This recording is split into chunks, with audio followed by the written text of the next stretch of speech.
Welcome back. Now, scandal is something that members of the Canadian establishment try to avoid at all costs. So last summer, when Douglas Brown, a former teacher of the country's elite private school, Upper Canada College, was arrested on charges of sexual abuse, it was quite a shock. The criminal case includes 10 former students whose allegations go back as far as 1975. Upper Canada College, located in Toronto, has also been named in a class action civil suit that is asking for $62 million. The accused teacher, Douglas Brown, stopped teaching at Upper Canada in 1993. So why has it taken so long for this case to come forward?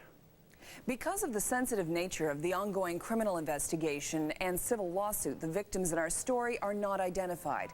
We do, however, examine how UCC reacted when it was confronted with the allegations of sexual abuse. The school is adamant it did and is still doing the right thing. But is that true? Did Upper Canada College know about the alleged abuse and keep silent to protect its reputation?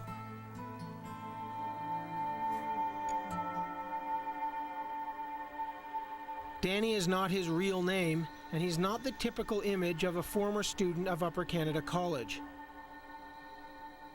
When I meet him in a hotel room, he tells me about the indecent assaults he alleges happened to him while he was a student at UCC. Well, it was grade 7. At any rate, I'm a late year baby, you know, December. So for me, it was 11, turning 12. Yeah, hairless. You know, I hadn't hit puberty, that's how I put it. When did you first realize what had happened to you was the wrong thing to happen to a young boy? I first tried to kill myself in grade 10, let's put it that way. Swallowed a hell of a lot of 222s. That time, I guess it still is over the counter. They come in various bottle sizes. The college has had to deal with the tragic knowledge of the possible sexual abuse in the 1970s of a number of its students.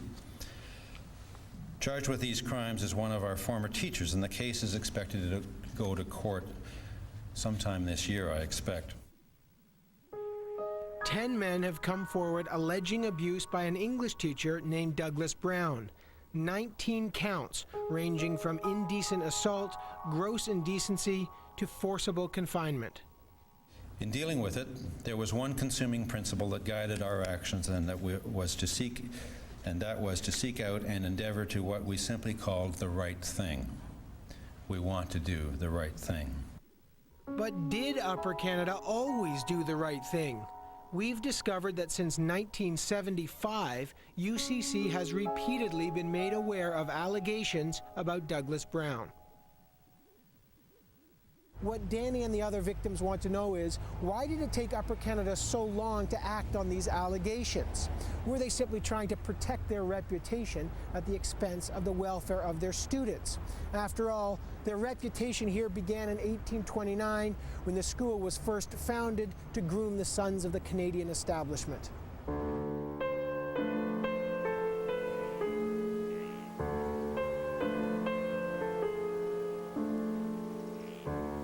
To appreciate what's at stake in this case and the enormous pressure Principal Blakey is under to protect the college's reputation, it's important to recognize just how entrenched UCC is within the old Canadian establishment. Built on the British public school model, UCC was where the sons of the elite were sent for their education. UCC has long played host to high society, governor generals, and visiting dignitaries. Graduates, known as old boys or founders, include people like John Eaton, Ted Rogers, and Robertson Davies.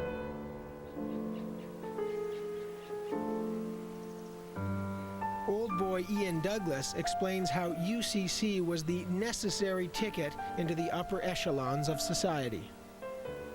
It was dominated by a small WASP upper class, largely military.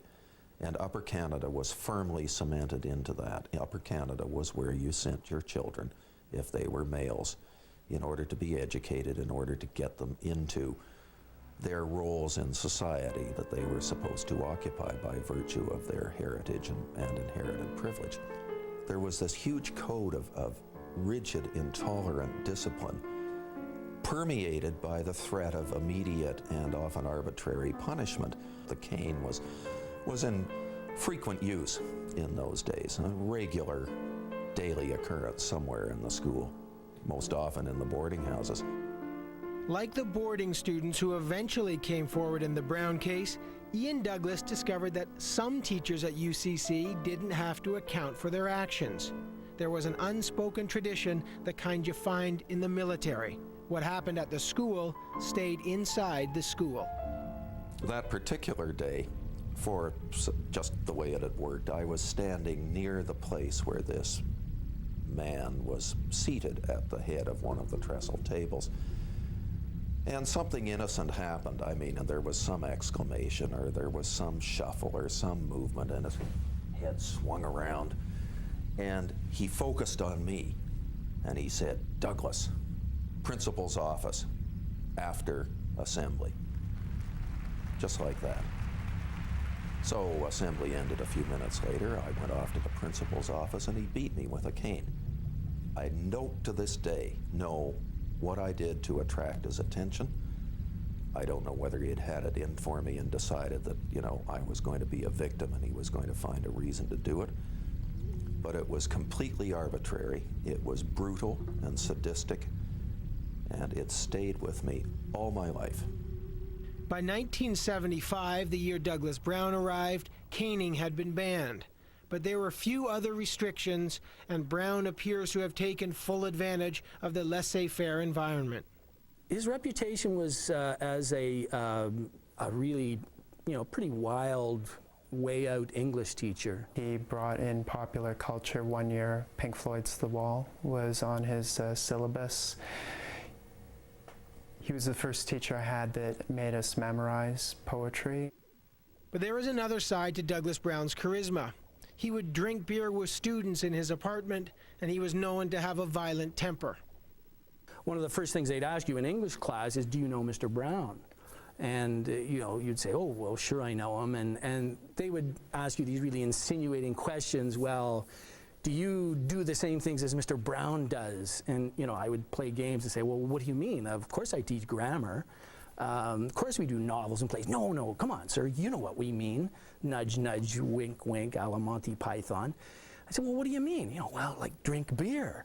He had a temper that you didn't want to cross in some way that I cannot remember or fathom. I tested him, and he screamed at me. He didn't yell, he screamed, and I was scared out of my life. Prep school headmaster Dick Howard, now deceased, hired Douglas Brown in 1975. Brown moved into an apartment on campus, and within days of his arrival, the young boarding students under his care were talking about being touched by Mr. Brown. UCC's current principal, Douglas Blakey, says that there's no documentation of the complaints in 1975. But we found several people who remember those events well.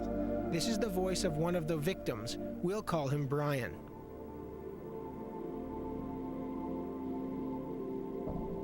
So Brown came into your cubicle one night, just late at night when you were sleeping?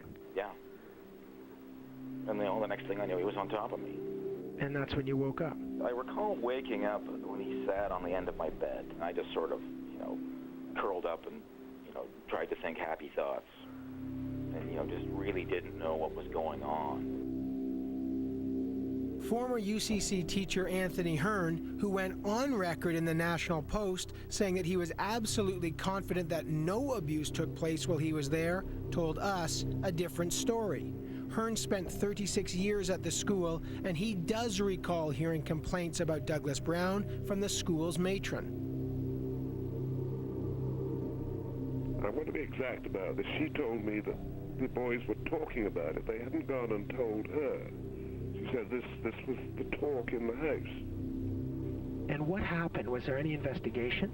Well, Dick Howard had them in and talked to them, and they didn't seem to be terribly upset. And do you he assured them that it wouldn't happen again, and they just said, well, I hope it won't, and that was it. But Brian, one of the two boys allegedly touched, has a much different recollection of that meeting. Can you describe then what happened when you were called in? Do you remember? Yeah, they were both sitting there. Hearn and Howard were both sitting there fairly grim-faced, and started asking a lot of, very obtuse questions. They wouldn't really come right out, as I recall, and make an accusation. What I believe their first question was something along the lines of, is anything strange going on in the boarding house? And, I didn't know how to take that question. Because when you're there, your first few months away from home, well, the whole experience is strange. And, did they mean, were we, having pillow fights and water fights and, pulling pranks on each other? Well, that's what we do. That's what we did then. And I sort of thought that they were trying to get to the bottom of something like that. It wasn't until some time later, and probably some years later, that I realized what they might be talking about the Doug Brown thing. I don't think they mentioned him by name. So no one talked about molestation or sexual assault, or none, those words weren't used? No. Julia Hastings had her son tutored by Douglas Brown and has publicly come forward to defend him. And I feel so strongly about this because it's such an injustice that men this many years later will, in fact, jeopardize their whole family name, disgrace their family name. Think of it. They will obviously never be able to run for politics. Their names will be in the newspaper. Their kids will never belong to a good club or good school. And what's it for? It's for money. It's for big bucks. It's for $63 million, I believe, to split. But there's no question that there was, and you've talked to Douglas Brown about it, there was a relationship of some kind between the boys and Douglas. Oh, and all of them. He said, how could this happen, with tears in his eyes? How could this happen? These boys loved me. I loved them. I taught them. We had such a mutual, happy arrangement. Everything was cool. I didn't feel that much older than they. We did, we had fun together. Most kids are what? Just, a little bit nervous and cautious about stuff. Not everybody's, like the teenagers or the kids like you see in the movies. The majority of them are just trying to figure it out as you and me, and except they're just that much either more naive or trusting or whatever it is, or looking for an uncle or, a surrogate father or somebody to hang out with. Not only are there no records of the 1975 allegations, UCC has no records at all of Douglas Brown's 18 years spent teaching at the school. No records until Brown was terminated in 1993. Detective Mark White is in charge of the current criminal investigation. I looked for records. I did a search warrant and obtained Doug Brown's file. He started in 1975 as a teacher there, and his file starts in 1993. There's no records of Doug Brown at Upper Canada College from 75 to 92? There's only one letter that I've received, and I believe they dug that out of the archives, that announces his addition to the faculty of the school. I think in most historical cases, you'd have trouble finding records because people didn't keep them, or they kept them and destroyed them. I think that's par for the course. I think not keeping records is something that's done very intentionally. Dr. Peter Jaffe has actually been hired by UCC to work with the Honorable Sidney Robbins on a student safety review to prevent future cases of abuse. 2 years ago, Jaffe consulted with Robbins on a guide to preventing sexual misconduct in Ontario schools. Well, the sooner you come forward on behalf of victims, the better. Victims feel re-victimized in a variety of ways. When someone does come forward, if nothing happens, that's a form of being re-victimized because you're silenced. If people doubt what happened, or there's no protection, taken with other potential victims. I think that's a form of being re-victimized, because then you feel like it's all for naught. So I do think we have a responsibility to victims to act swiftly and to act in ways that are going to protect them and potential future victims. It's just a sense of trust, and the whole damn thing has never been the same in that respect. And it's insidious. Quite often, you know, it takes you being able to find some sort of objective place to find out just how the hell did I end up here? I mean, I wasn't like this in grade 8, you know, the way I am now, and it's really, until this whole thing is resolved, it's just a continuation and getting worse. Danny finally went to police on August 1st of the year 2000, and a criminal investigation was launched. That's when Danny discovered that UCC knew about other victims for almost a decade. Did Upper Canada try to bury the story? Well, as it turns out, in 1993, the school paid one of the complainants from 1975 a settlement of $25,000. That same year, Principal Douglas Blakey hired a law firm to conduct a 2-month-long internal investigation into the allegations about Douglas Brown. That investigation turned up 3 names of alleged victims. But Principal Blakey decided to call the report inconclusive.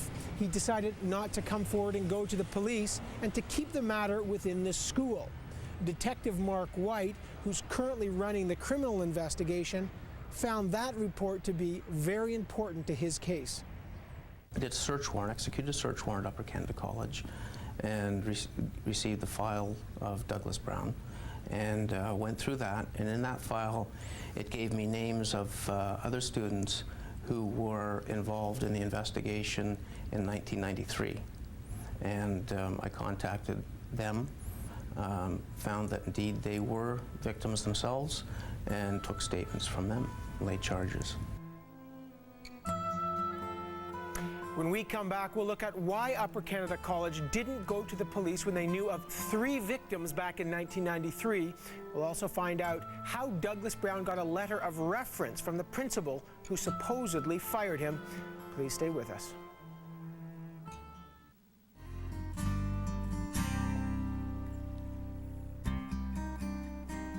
Welcome back. We continue with our investigation into the sexual abuse allegations at Upper Canada College. Douglas Brown, the teacher charged, taught at the school for 18 years. The victims we spoke with said that Upper Canada College had repeatedly been made aware of those allegations, both in 1975 and again in 1993. But the school didn't go to the police until years later. So, how did Douglas Brown leave UCC and go on to teach again? How did he get a letter of reference from the principal? And was this a case of what's known as passing the trash? Here's part 2 of our story. They've been forced into the open now. It's only because of the media attention and the police. And otherwise, my strongest feeling is that if UCC could have buried this, they would have. James Fitzgerald, who worked as a consultant on this documentary, is a former UCC student and author of the book Old Boys. He says this has been a public relations nightmare for Upper Canada College. Their whole lifeblood, their whole foundation of the school depends on donations. This is a $40 million operation. They have the power, and they have done it. They've raised $20 million in 1 year for a new physical plant. So there's a very powerful place, but paradoxically a very vulnerable place too. And a school like Upper Canada, any independent school, depends on its reputation in order for its continued existence. Oh yes, I do shake. I do. Despite his painful caning experience, Ian Douglas doesn't want the school to crumble under the pressures of the Brown case. He was a student at UCC in the 1950s when the building was found to be structurally unsafe. A rebuilding project began. Today, Douglas and other old boys are working to see that UCC rebuilds its reputation.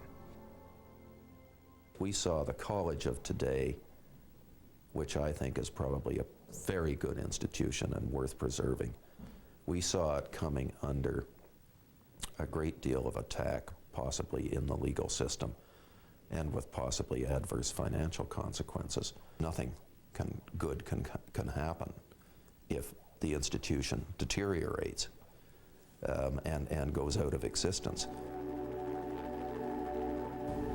we want to do the right thing. We have been actively assisting the police throughout the investigation.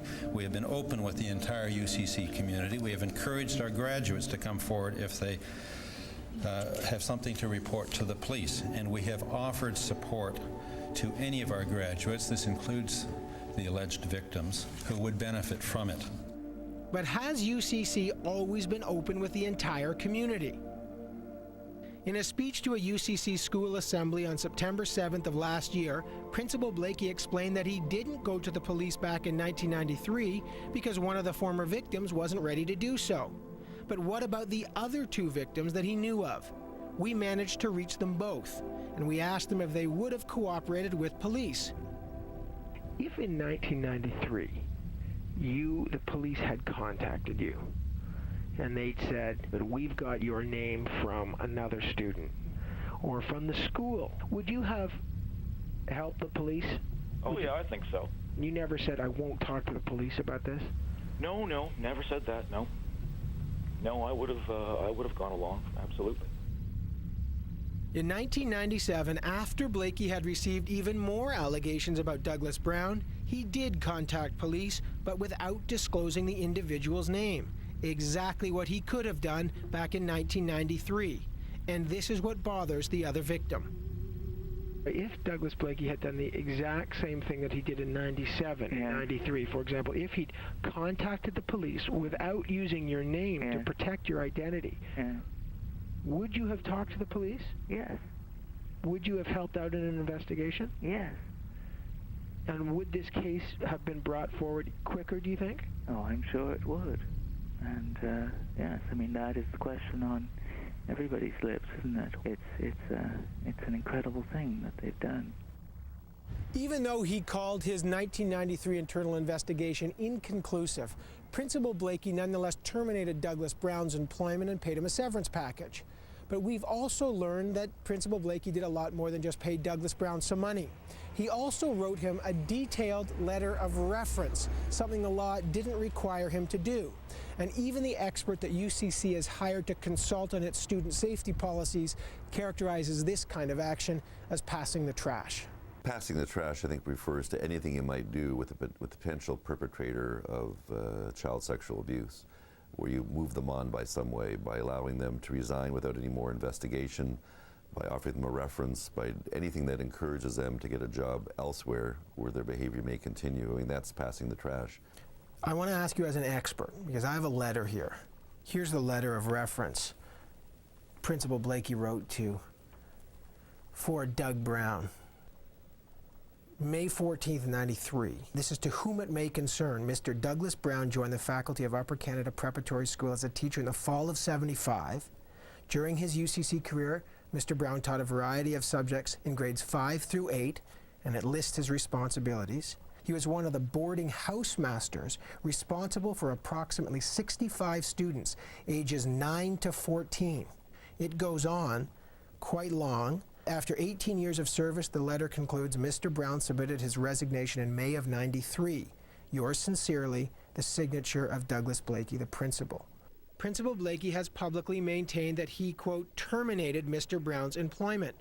In his letter of reference, however, he writes that Douglas Brown simply resigned. This is after a 2-month investigation by Fraser Beatty, after the complaints of the students. You're an expert. You see a letter like that. Is that passing the trash? In general, yes.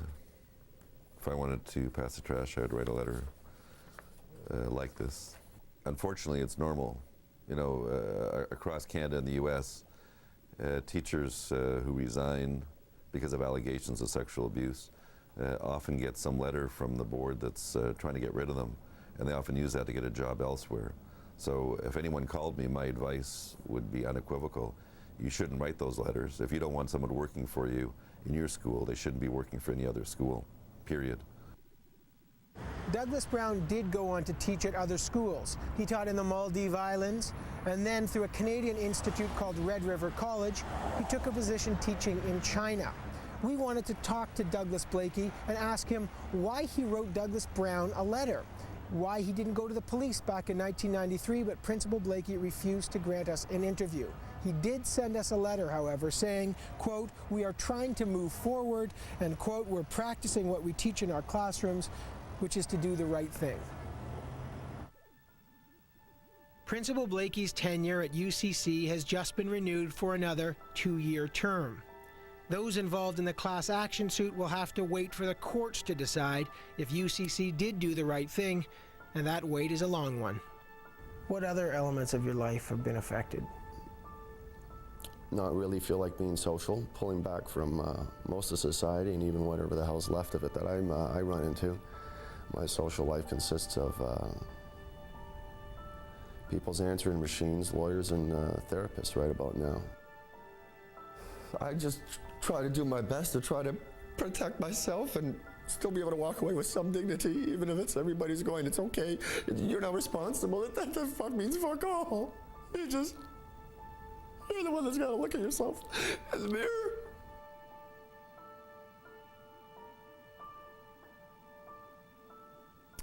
When we come back, we'll ask 3 former Upper Canada graduates who have just watched our documentary how they feel about what they've just seen. Welcome back. So now Upper Canada College is facing a $62 million lawsuit in connection with the allegations of sexual abuse that took place at the school. Did UCC do the right thing when they found out about the allegations? 3 old boys from the school who have just watched our story join Evan now to discuss that question. I'm joined now by John Stackhouse, former foreign editor at the Globe and Mail. John attended UCC from 1976 to 1981. Thanks for being here, John. We also have Brendan Caldwell, who is the president of Caldwell Securities Limited. He attended UCC from 1978 to 1987. Nice to see you, Brendan.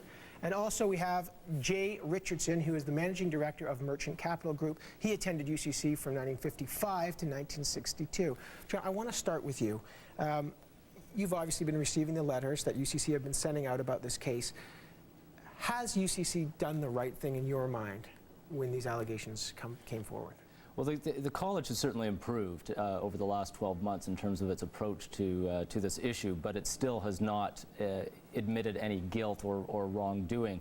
I suppose now they're in a difficult legal position, and I think a lot of people assume when they read communications from the school that it's because their lawyers are saying, look, you can't say we did something horribly wrong here because that's going to affect the lawsuit. But the school did do something horribly wrong. I hope most people recognize that. Jay, you saw the piece. Has UCC been forthright in doing the right thing? I think they're trying to do the right thing. In my mind, they're still falling short. The letter that came out this week from Principal Blakey and the chair of the Board of Governors has broadened the process, but still falls short of any suggestion that there will be an institutional acknowledgement. I think that acknowledgement by the institution is crucially important. Brendan, does it disappoint you that the letter of reference that Principal Blakey wrote to Douglas Brown, that the lack of records about his 18 years there, that this hasn't come forward by UCC itself?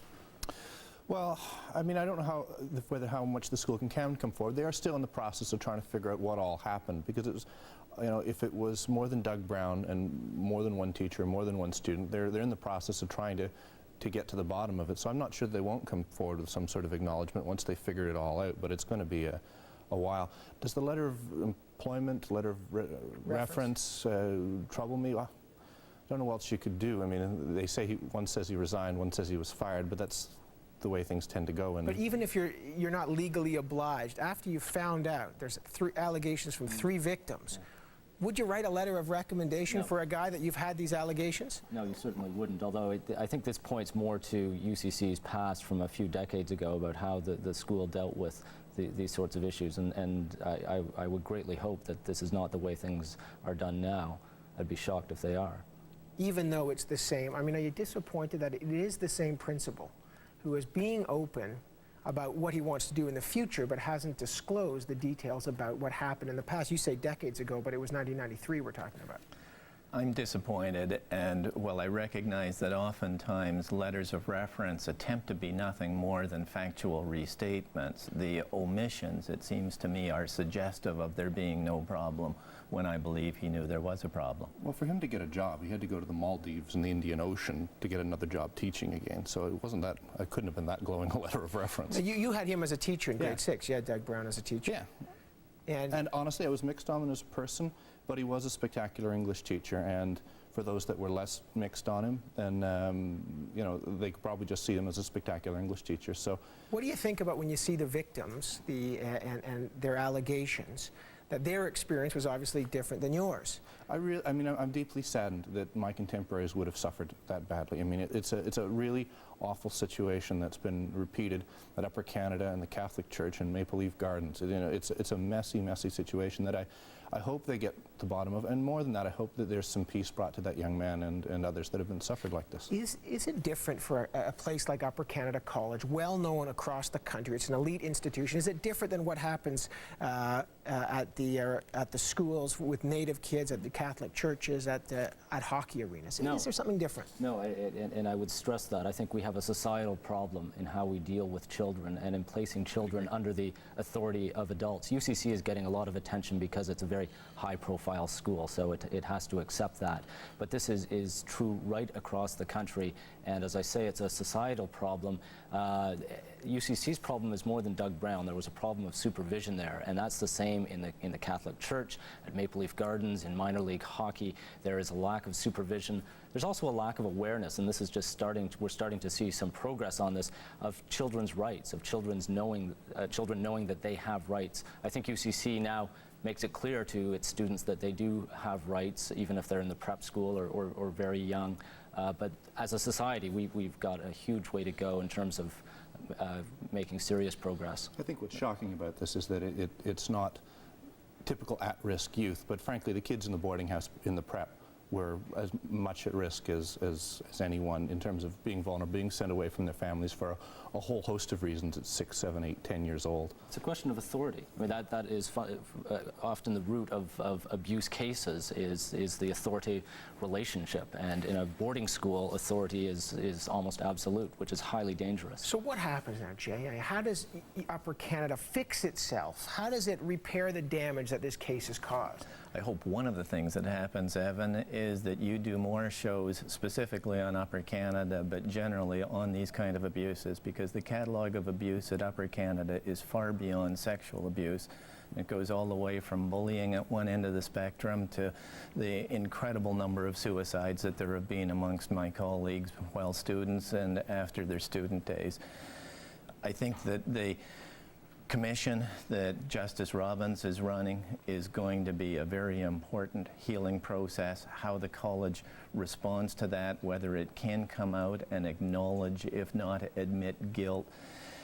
By the way, can Principal Blakey do that? I mean, can he come forward now and say, yes, I wrote a letter of reference for him, yes, I didn't go to the police in 1993, even though 2 victims were willing to cooperate? How does he deal with that now? I think he needs to, but I think that his insurers and his lawyers are sitting very heavily on him. I think that his actions are terribly constrained, but I am sure that he wants to be able to do that, and I trust that at some point he will be able to. I'm going to ask one last question. You've been donating to UCC before your company. Will you continue donating? Yes, we will. You? Any of you? I know you don't, for other reasons. It's just for other reasons. I have a lot of causes overseas that I think are more demanding than UCC, but that has nothing to do with the school. I feel similarly to John, and my supportiveness of the college was demonstrated by my sending my son there for an education, even though I didn't feel very happily towards my own days there, but I do believe that he got a good education there. Thanks, all of you, for joining us. Thank you, Evan. Appreciate it. Thank you, Evan.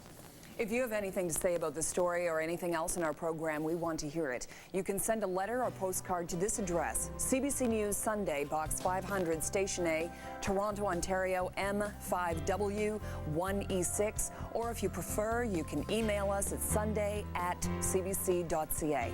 Or you can call our toll-free number at 1-866-285-1818. And don't forget to check out our website at cbc.ca/Sunday for more information and feedback.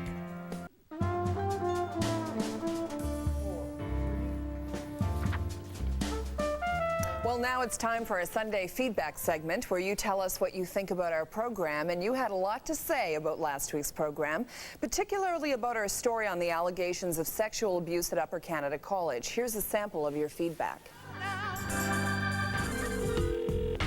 Well, it's not a very good morning for me after watching your story on Upper Canada College. I, too, was abused by a teacher. A few minutes into the show, I almost threw up because of the vivid remembering coming through to me. And I appreciated your show, but boy, oh boy, there could be certainly more substantial information why this went on at that institution and why it goes on in other institutions. I thought it was very good, and I just thought that the woman you put on, whose son was tutored by the teacher in question, this woman absolutely would never consider the possibility of this man being guilty. It's such an injustice that men this many years later will, in fact, jeopardize their whole family name, disgrace their family name. Think of it. They will obviously never be able to run for politics. Their names will be in the newspaper. Their kids will never belong to a good club or good school. Protection of name, family name, and appearances were absolutely everything at the expense of any truth. Virginia Jonason from Red Lake, Alberta, agreed.